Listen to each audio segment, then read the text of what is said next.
அனைவருக்கும் வணக்கம். அமெரிக்க அதிபர் ட்ரம்ப் இந்தியா மீது வரிமேல் வரி விதித்து 50% வரியாக கொண்டு வந்தார். அதேபோல் சீனாவின் மீது 145% வரியை விதித்துவிட்டு இதை 90 நாட்களுக்கு நிறுத்தி வைத்திருந்தார். அதன் பிறகு யுக்ரைன் போரை நிறுத்துவதற்காக ரஷ்ய அதிபர் புதினை அலாஸ்கார் வளைத்து பேச்சுவார்த்தை நடத்தினார்.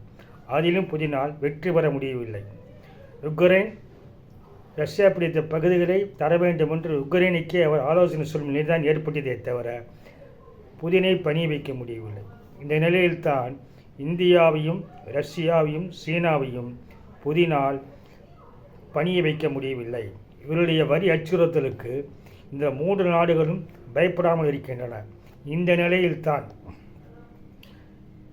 சீனாவில் தியான்ஜின் நகரில் ஷாங்காய் ஒப்பந்த மாநாடானது நடைபெற்றது. அதில் ட்ரம்ப் பார்த்து மிகவும் அசந்து போய்விட்டார். காரணம் என்னவென்றால் அந்த எஸ்சிஓ மாநாட்டில் பாரத பிரதமர் மோடி, ரஷ்ய அதிபர் புதின், ஜின்பிங் மூவரும் சேர்ந்து இருக்கின்ற ஒரு புகைப்படமானது சர்வதேச அளவில் மிகப்பெரிய வைரலானது. இந்த புகைப்படமே ட்ரம்புக்கு ஒரு மெசேஜ் என்று சர்வதேச பத்திரிகைகளும் ஊடகங்களிலும் அந்த படம் வர்ணிக்கப்பட்டது. மூவரும் ஒன்றாக பேசுவது, மூவரும் ஒன்றாக நடந்து செல்வது போன்ற புகைப்படம் சாதாரணமாக கருத முடியாது. இந்த புகைப்படம் மூலம் ஒரு புதிய ஜியோ பொலிட்டிக்கல் செய்தியை ட்ரம்புக்கு சொல்கிறது என்றுதான் அந்த படத்திற்கு அனைவரும் விளக்கம் அளித்தார்கள். அதுதான் தற்பொழுது நிரூபணமாகியுள்ளது.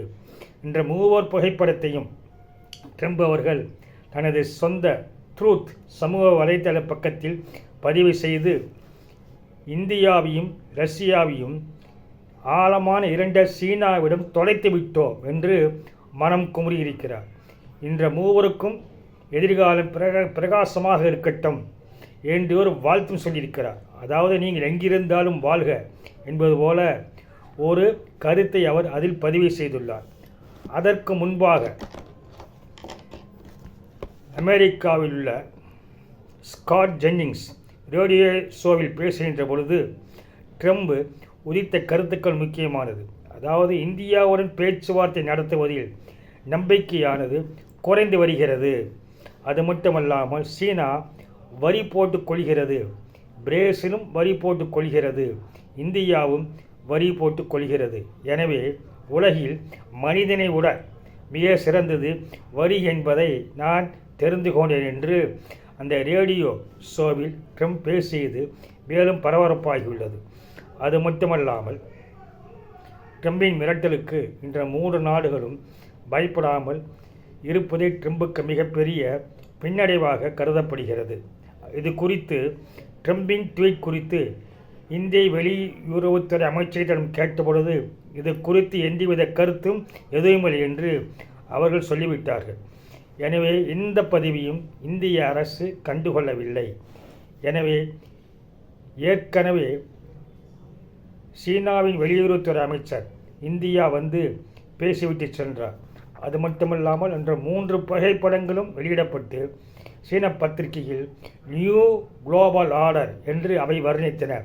ஜியோ பொலிட்டிக்கல் அரசியலில் புதிய சக்தி பிறந்துள்ளது என்று கருத்துக்கள் வெளியாகியுள்ளன. இந்த நிலையில்தான் ட்ரம்ப் அவர்கள் இந்தியாவையும் ரஷ்யாவையும் இருண்ட சீனாவிடம் தொலைத்து விட்டோம் என்று வருத்தப்பட்டு மனம் குமரி பதிவு செய்துள்ளார்.